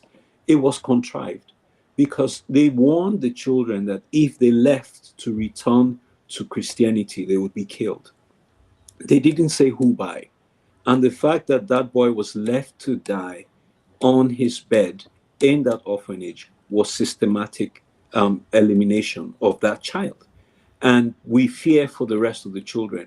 But I wanted to flag this for 2 reasons. One, this is not non-state actors. These are state actor abductors. This is a state government. And then I want to compare it with what happened to Deborah Samuel. These were not non-state actors. These were regular Muslim college students. And so when we're talking Boko Haram and terrorism, let's remember that our next door neighbors are also violent extremists. They abduct Christian girls regularly in northern Nigeria. They convert them, and so on and so forth. I just wanted to throw that into the mix so that we would also memorialize this young man, David, 13-year-old young boy, who died in January in the hands of Kano state government. I think, Doug, it was you that in Truth Nigeria that reported that there's been 300 deaths, blasphemy deaths in Nigeria, and none of them have been prosecuted. Not one of them have been prosecuted. at least 300 people have been killed, charged with blasphemy by the mob or Yes. whoever, and none of them have been prosecuted in Nigeria. And that's what we see. None of the terrorists are prosecuted. Those who kill people for blasphemy, they're not prosecuted. But the community guards, the local volunteers who are trying to defend their communities, they're Yes. being arrested on a regular basis. Yes. Amen. Doug, I want to go to you first. Favor, I'm going to, after Doug hand it off to you, you can start bringing us in for a landing, wrap it up, maybe 20 minutes. Everybody that's commenting and it's ongoing and it's fantastic. I appreciate the engagement. There are, hosting these things, especially when you have so many notable people, we can't go down every rabbit trail. There's a lot of important issues that we're touching on. I want to encourage you to stay on this channel. We're going to be doing these. This is our very first ever live stream video podcast, and we're going to make this a regular thing. We're going to get people all over the world to come and weigh in on this. And all these great points. There's so many posts. I had lunch today. Let me show you this. This is funny. It's not funny. It's cool. Had lunch with a guy, 3 people. One of them drove 21 hours today to have yesterday to have lunch with me. Demanding reasons for demanding total separation of Nigeria, and it talks about all the reasons that you've heard. 13 of them. Yoruba self-determination movement. It is. You could change Yoruba for Igbo, and this would sound like a Biafran document. It's the exact same, not the same history. I'm not trying to say that it's the same, but the same desire to be free from this stranglehold, this contraption is pretty consistent. And so we will discuss that more. That's not the topic of this show. We'll discuss Islam more. That's not the topic of this show. I do want to say something. I'm going to give a treat for everybody that tuned in today, because I have not said this before. I've not put it. I almost put it in my book, and I was advised to take it out for now. I've met General Gowan twice, close quarters, small, in his office in Abuja, and had deep conversations with him. I was introduced to him by my mentor at the time. He's late now, Professor John Ofoebu, from Owerri. And I traveled Nigeria for years with Professor John. And he never once, and he did this on purpose. I think he didn't educate me about the tribes or the tribalism or that. He educated me about Nigeria and let me find my way. Where I've come has not been from indoctrination or anything. And he introduced me to General Gowan as a statesman, and it's a controversial, no doubt about it. But what Emmanuel has said is it would have been a lot worse without him. Does that justify? I don't know, but that's probably the case. He's a man that, of course, was the commanding general of the federal side, the caliphate's man, really, and put a Christian there. And after the war, he's the one that declared no victors, no vanquished. You can debate whether he meant it or not. Did he really try to enforce that or not? I'm not here to debate that. But his image is as statesmanly in that regard. After that, he founded Nigeria Prays, as Nigerians and Christians praying to the same prayer point. So he's endeavored to be a figure of peace and unity. When I first met him, first time, and we were talking about these issues, he said, Mike, you cannot trust one of them, not one. He said every single Muslim would kill you if they had a chance. General Gowan told me that. Every single one would kill you if they had the chance. That should say something. Again, I'm not here to dig up the history on this episode. We can do that in future episodes. But I did want to put that on record. I've never shared that before. But it's a powerful statement. Emmanuel, we're going to go around clockwise here, starting with Emmanuel. Let's wrap this up. I want to thank you for participating in this very first. It's been clunky, and poor Favor, I know she's kicking herself with this internet connection. We'll get that ironed out. But thank you for participating. I hope you'll come back. Emmanuel, bring us home, my friend. Yeah, so well, I just want to say with regard to Favor's point, I think Nigerians are the Americans of the black race. They travel a lot, they're adventurous, they're gregarious, and all of that. And unfortunately, we see ourselves being held back by this feudal, bloodthirsty system that is depriving us of the potential and the dreams of Nigeria. We've seen a great Nigeria before in the past. The Saudi royal family used to come to Nigeria to do their medicals in the 60s. And all of that has been, flipped backwards. But think about that. The Saudi royal family thought that Nigeria's healthcare and professionals were so good, they came to Nigeria for treatment. Now the country is destroyed. We've seen what radical Islam has done to Nigeria. President Obasanjo said in Jamaica last week that there are 24 million out-of-school children in Nigeria who are a ticking time bomb. The same thing that you have said, Mike. And he said to me, Emmanuel, in 20 years, they're not going to be my problem. I won't be here. They will be your problem. You have to deal with that. So the same thing you're saying, the former president of Nigeria, he ruled Nigeria 3 times. He's sane in his 90s. And so I think we have to come to a point of community policing. The federal government is not going to do it. Individual villages are going to have to defend themselves the way our ancestors did against the jihadists, because the British have essentially set us up to be slaughtered under the guise of Western civilization. How was it that our ancestors were able to defend themselves before? Unfortunately, Christianity is also being used to set us up for slaughter in the sense that, oh, you're a Christian, you should take it. I'll wrap up by saying this. I had a meeting at the State Department some years ago in the F office where someone said to me, well, you guys are Christians, you should accept it. I walked out of that meeting. I never went back to the State Department again for years. Because can you imagine an American diplomat telling me that persecution is okay? So it's not sustainable. We must defend the faith. We must protect lives. And we need all the help we can get. Thank you. Thank you so much. Douglas, bring us home, my friend. Okay, Mike, it's been an honor to be on this call. I appreciate everything that's been said. Let me just say this. Let me repeat what I said. Our nation was founded with a covenant with God, the Declaration of Independence. That covenant applies to other countries. The only way for freedom in Nigeria is for the Nigerian people to recognize that they have a right to a government that is accountable to the people. They currently do not have that.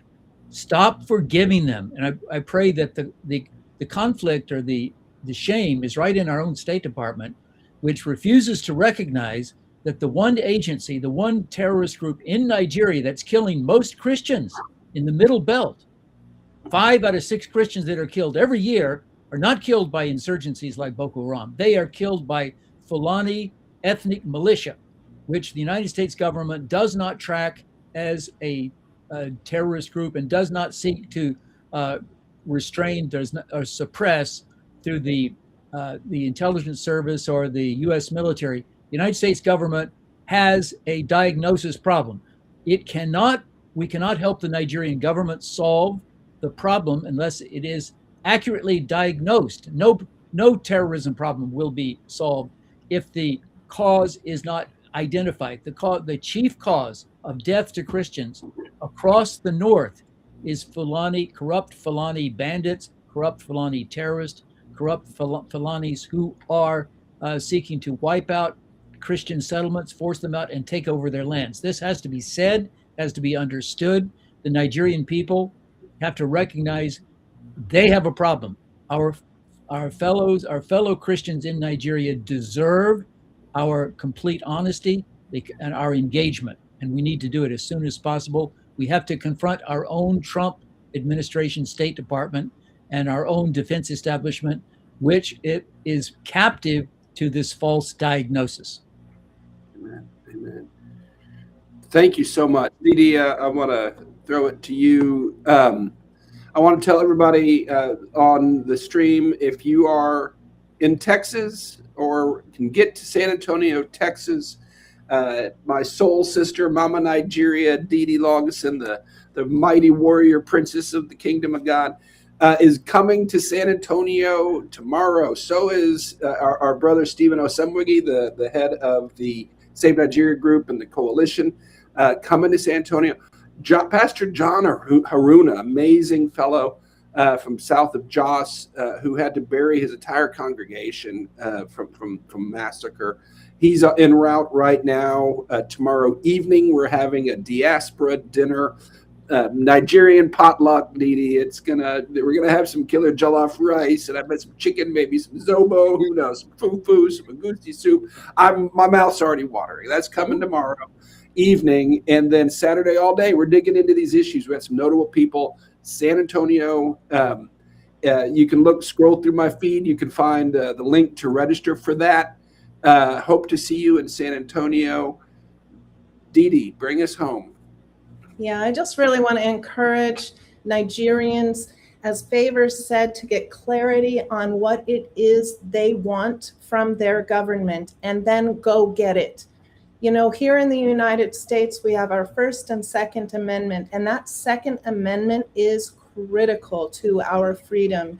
And I would like to see Nigerians demanding from their government the same right as Americans have to arm themselves against threats and to arm themselves most especially against a corrupt government that will not defend its citizens.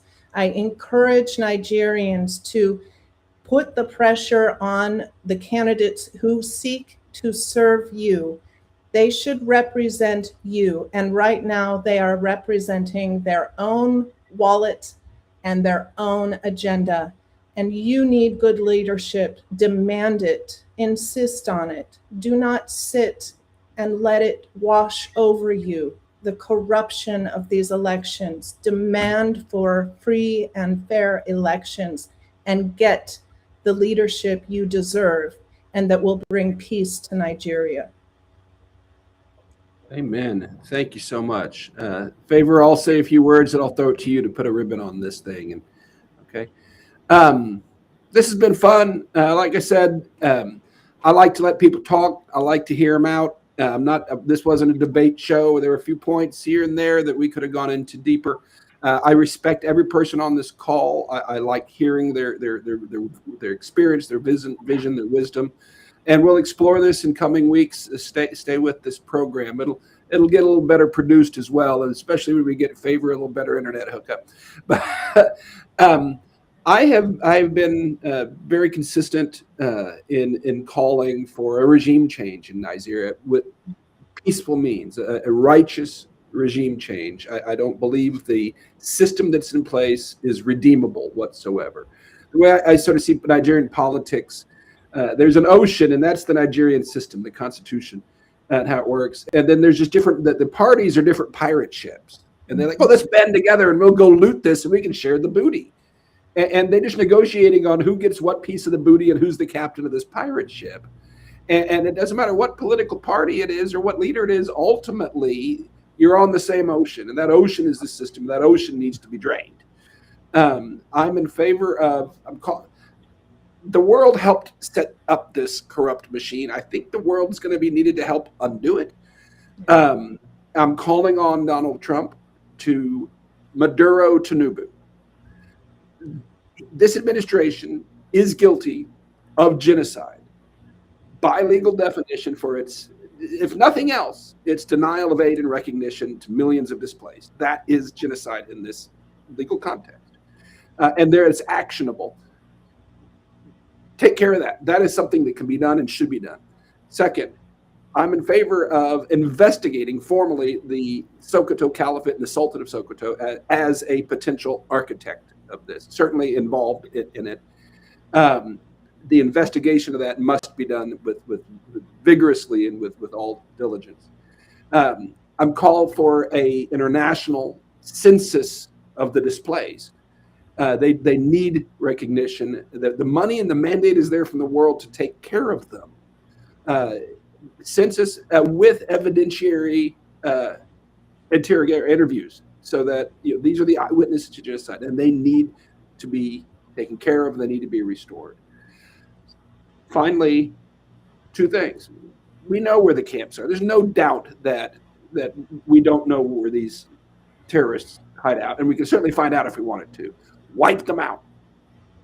Hit the button. Send the Tomahawks. Send the Predator drones. Whatever. Take care of that. If with those things in place, this administration brought to book for their evil genocide. The architects investigated it and dealt with accordingly. The killers stopped. That, and the IDP given a voice and given recognition. That sets the table for restoration. And then finally, ensure free and fair election in Nigeria in 2027. Don't just monitor it, but ensure it. And that ballot should include a new constitution. That new constitution should allow for self-determination. So if any region doesn't want to be involved, they are free to go. That nobody should be shackled together with a homicidal maniac that has entrenched power. Wrong, in my opinion. But the path there is international actions, police actions that must be taken, that they're legal precedent and every right to happen. And then the Nigerian people given the chance to have a voice for their own form of government and their own boundaries should they choose to go that route. I'm 100% in favor of that. Self-determination should be a fundamental human right. So that's sort of my formula for it. My opinion, there's plenty of room for others, but I believe if the world were to take those steps, it would enable Nigerians to take that step and then live their lives in peace and prosperity. And I believe, because if you look at wherever Nigerians settle around the world, they rise to the top. And at home with the resources, with the ports and everything, Nigeria should be a Wakanda. It really should be a premier city on a hill, and there's potential for that. And however those boundaries look, I use that term because that's what it's called today.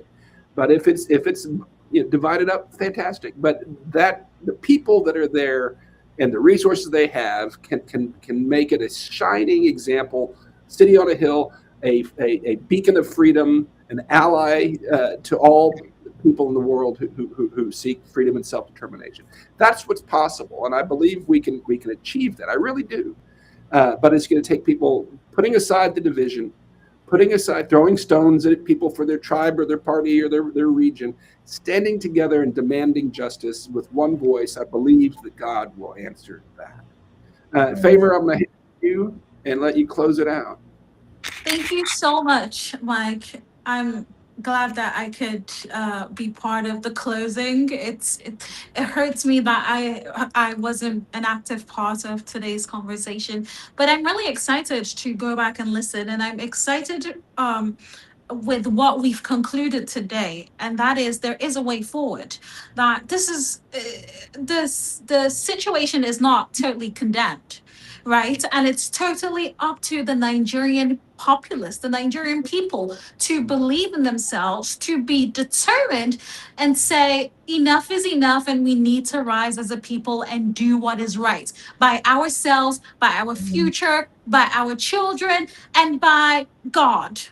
Because God has really given us the strength. He has given us the will. He has given us the vision. And, at some point in time, like the talents, the individuals, the master with his servants and the talents he gave, he asked them, what did you do with your talents? Right? And you had that one guy who, at the end of the day, he said, oh, I know you're a wicked man, so I dug it up. Our God is not a wicked God. He's not. And that he gave us these things to be productive, to be proactive. And so as Nigerians, as individuals, we are a very productive and proactive populace. But we need to start channeling that productivity and proactivity into building our nation. And one testimony I do believe in is that, God's word never goes back to him, right? And I remember quite vividly the revelation of Pa Elton, and I hold that dearly because I know that it's going to happen, right? So this is all part of that phase. This is a preparation towards that. This is leading up to that, and Nigerians should hone in on this moment in time, because there is something divine going on in the spiritual, and Nigerians will rise and we will be known for greatness and divinity in the greater future. And I'm really excited for that. And so I would just say thank you so much, Doug. Thank you, Dee Dee, and thank you, Mr. Emmanuel. It was such a beautiful conversation. I do look forward to subsequent conversations that we will be having here on the Africa Truth Network. Probably next time we're going to have like the full launch of the Africa Truth Network. Mike, Mike knows what I'm talking about. But you know, this really is what it's about. That we can come together, we can speak truth to power, and that we can commemorate the lives of those who have made the sacrifice for us. A sacrifice they didn't plan to make, but they made it anyways, you know, and it's really sad. But for them, we owe it to them to do what is right by our nation and by ourselves and by our future. And so, Nigerians, I will tell you that tonight, leave tonight's conversation with the mindset to rise, to do what is right. Right? Africa arise, right? Nigeria arise. And let me throw this in. There needs to be a regime change. There needs to be an uprising, but it needs to be righteous. And I call on Nigerians all the time. Yeah. Operate from the values you want to live in. Operate from the vision of what you see as once you have self-determination and you can build the society that you want to live in, that you know is possible. Yeah. Embrace those values today. If you react to darkness with the ways of darkness, you're no better than the darkness. It's not about revenge. It's not about body count. It's not about setting the, evening the score. It's about building something fantastic on the rubble of this demonic regime. So, there is, yes, justice must happen. And there probably be bloodshed that happens, but it must be righteous. It must be legal. It must follow due process. Operate from the principles and the values that you want to see, and you will see them manifest. Don't give in to the darkness. Don't become like them. Definitely. Fight from victory. Fight from the kingdom, not from the world. So, favor, say goodbye. Wrap it up. Thank you. Yeah. So, I often, there's an affirmation and a prayer. I often say to myself, I say, I operate by the economy of heaven and not by the economy of the world. Yeah. So Nigerians, go back, write your vision down, like Mike has rightly pointed out, because when it's written down, you can run with it. But when it's just all up in your head, you don't have a grasp on what you actually want. It can change, right, with time. So write your vision down, write the principles you want to live by, and start living by it. Faith without works is dead. And so we have to work. We have to work and we have to rise. And thank you so much, Mike. Thank you, Doug. Dee Dee had to run along, and so did Mr. Emmanuel. But I hope you all have a wonderful day. And I will catch you all next time. God bless. And God bless Nigeria, guys. Bye, everyone. Thank you, Doug. Great job. God bless. Thank you. Thank you. Goodbye. Bye.